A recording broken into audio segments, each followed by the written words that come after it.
It was a Saturday night, and I was driving south on Highway 80.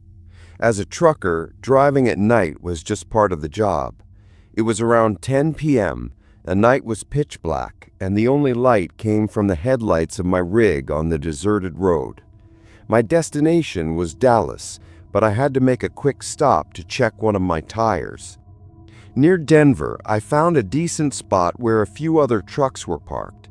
I pulled over and got out to check the tire. I was in the middle of it when another truck pulled up right behind me. Its bright headlights were blinding me. I looked up and heard a voice from the driver's side. "Hey man, what you doing?" I didn't answer and just kept working. It's not normal for someone to pull up that close to you. Then I suddenly felt the truck creep even closer. I turned around and saw the driver, a guy with long hair and a beard, just staring at me from his seat. There was no crazy glint in his eyes, just a blank, cold expression. I quickly finished up and headed back to my truck. I opened the door and was about to get in when the guy got out of his truck and started walking towards me. His steps were heavy and slow. I immediately shut the door and locked it.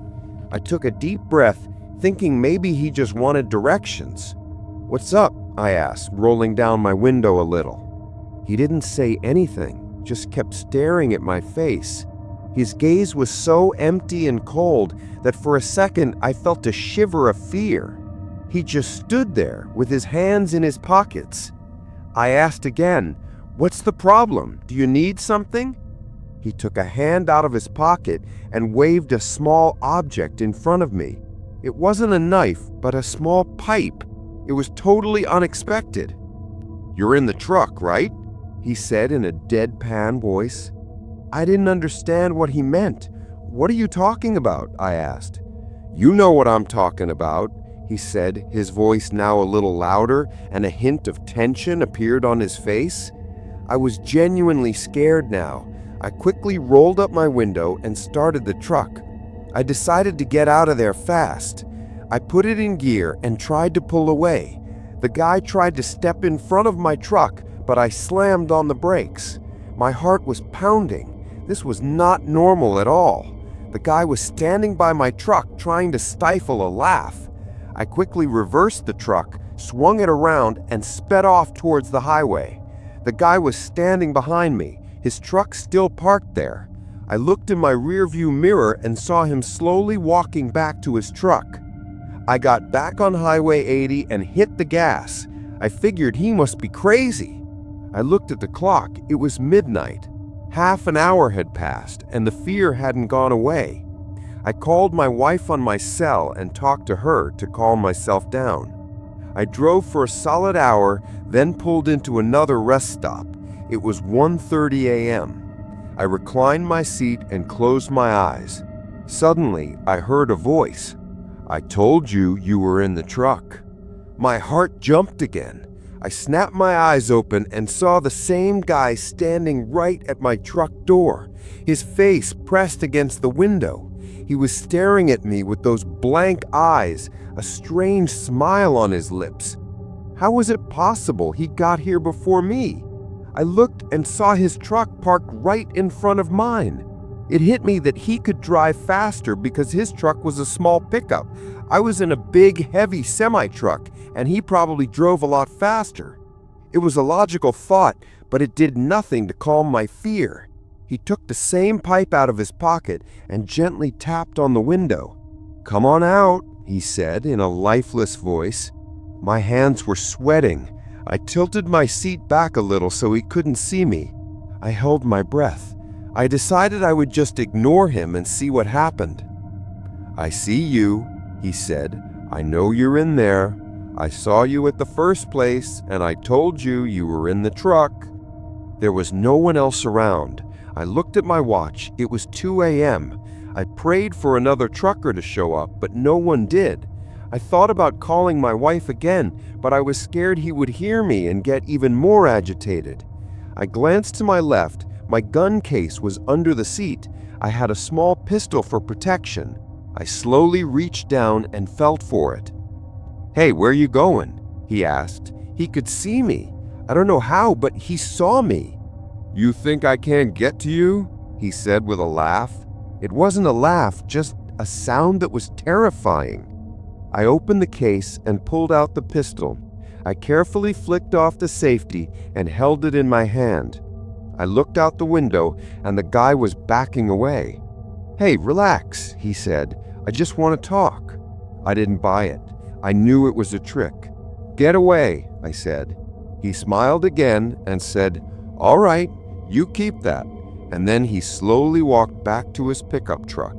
He opened the door and got in. I watched him as he stared at me. Then he started his engine and drove off. I let out the breath I was holding and sat there shaking. My heart was still pounding hard. I immediately started my truck and drove away. I wasn't stopping until I got to Dallas. The experience was so terrifying that I couldn't bring myself to stop anywhere. I held my pistol in my hand and drove all night on the highway. I don't know who he was or what he wanted, but that was the scariest experience of my life.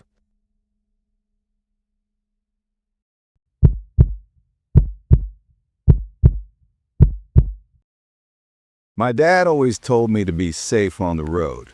He used to say, you just don't know how weird people can be. I became a trucker at a young age, watching my dad drive. After he passed away, I took over his rig, and I considered it my home. It was a cold, dark night, and I was heading toward Texas. The weather was getting pretty nasty, and I thought I'd pull into a small town to wait for it to get better. I found a little spot on the side of the road with a few motels and a diner. I parked my truck and headed into the diner. I looked at my watch. It was 11 p.m. There were only a few people there, and one guy was sitting in a corner reading a book. He had curly hair and thick glasses. He didn't seem particularly strange, but I had this odd feeling of unease. I placed my order and kept my eyes on my truck. I noticed the guy, whose name might have been Jack, I heard the waitress call him that, was also looking at my rig. When I caught his eye, he quickly looked away and hid behind his book.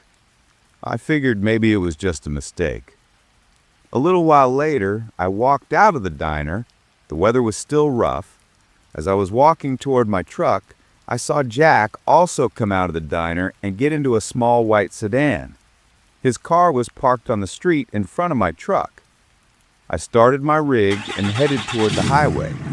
I looked in my rearview mirror and saw the white sedan following my truck. I figured maybe he was just going the same way. I sped up and he sped up too. I slowed down and he slowed down. I tried to ignore it, thinking it was just a coincidence. I drove for about 30 minutes and then I realized I needed gas. I pulled into a gas station to fill up, and when I saw the white sedan also pull into the gas station, that strange unease hit me again. I quickly filled up and got out of there.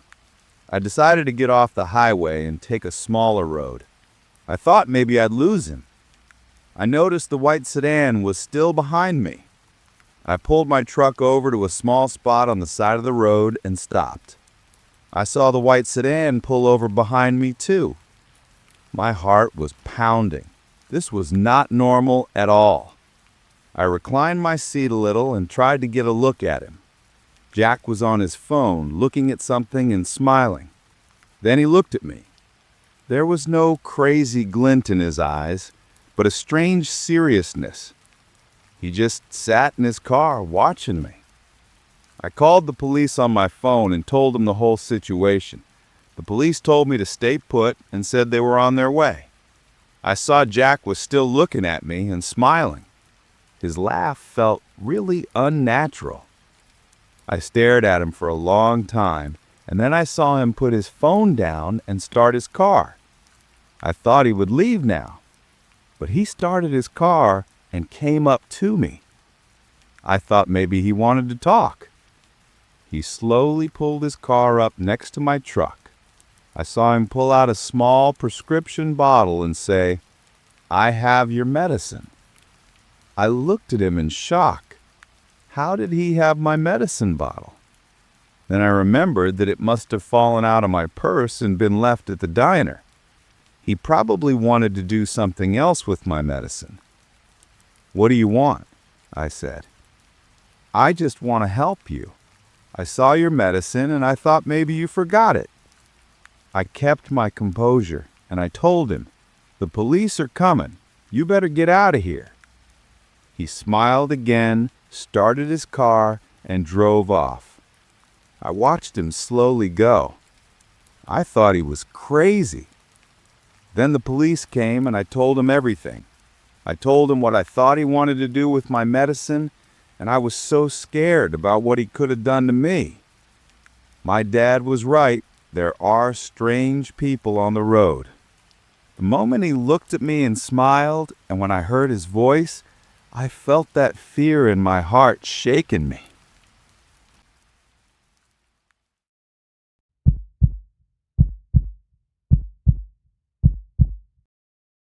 The clock on my dash read 2:17 a.m. I was on a deserted road, a long black ribbon of asphalt that just kept unspooling under the glow of my truck's headlights. I had started my journey east of Reno and decided to leave the main highway to save some time. The GPS said it would shave an hour off my trip to Salt Lake City, but as the miles went on, I started to regret my decision. The road was a 2-lane blacktop that wound through hills and empty rangeland. Cell service had died an hour ago. It was just me, 80,000 pounds of freight, and the constant hum of the engine.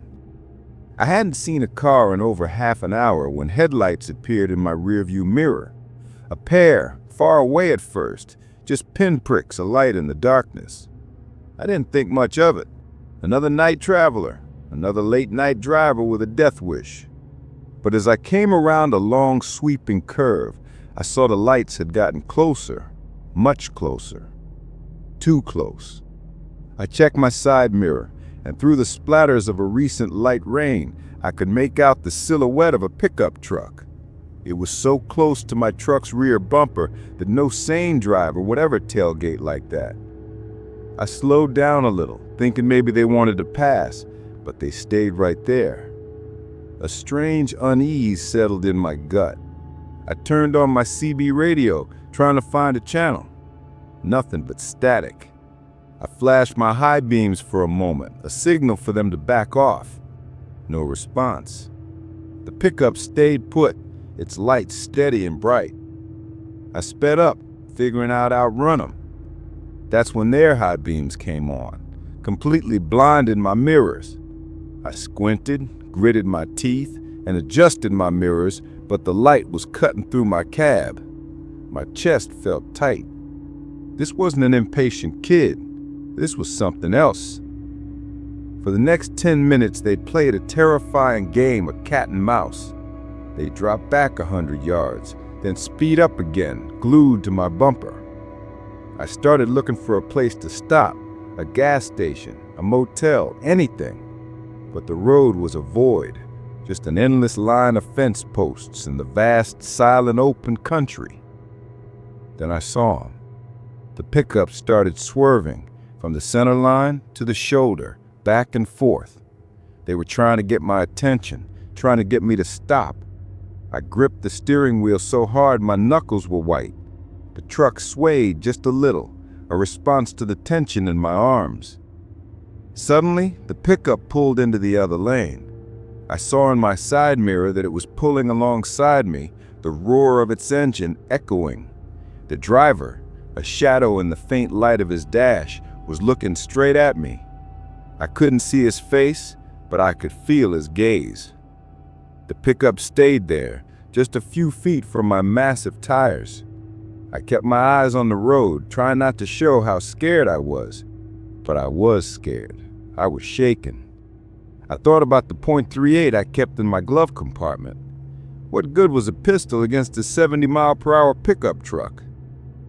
The pickup swerved again, this time to the right, cutting me off. The driver was trying to stop me, to force me off the road. I slammed on the brakes, The sound of the air and the screeching tires a deafening symphony in the cab. The truck lurched violently, and I fought the steering wheel to correct its path. I saw in my side mirror that the pickup had spun out, a cloud of dust and gravel kicking up from its back tires. For a second I thought I was free, but then it came back, its headlights a beacon of pure malice in my rearview mirror. This time they weren't playing games. It was coming at me at full speed, its high beams flashing on and off like a strobe. The pickup was right behind me, its lights so bright I could feel the heat. It was going to ram me. I knew it. The back of the trailer would buckle, the whole rig would jackknife, and I'd be dead out in this wasteland. I floored the gas pedal, the engine roaring in protest. The pickup was gaining on me. I saw it again in my side mirror, its front grille just inches from my rear bumper. I could hear its engine, a high whine of an engine being pushed to its limits. The road ahead was still dark, still empty. I was looking for any sign of life, a house, a light, anything. Nothing. Just the vast, silent expanse of the American West and the cold, unblinking eyes of the madman chasing me. I just kept my foot on the pedal, my heart hammering so hard against my ribs I thought they'd burst. I didn't know who this guy was or what he wanted. I just knew I couldn't let him catch me. I couldn't let him win. I was a tiny piece of metal and glass on a lonely road, and the night was swallowing me whole.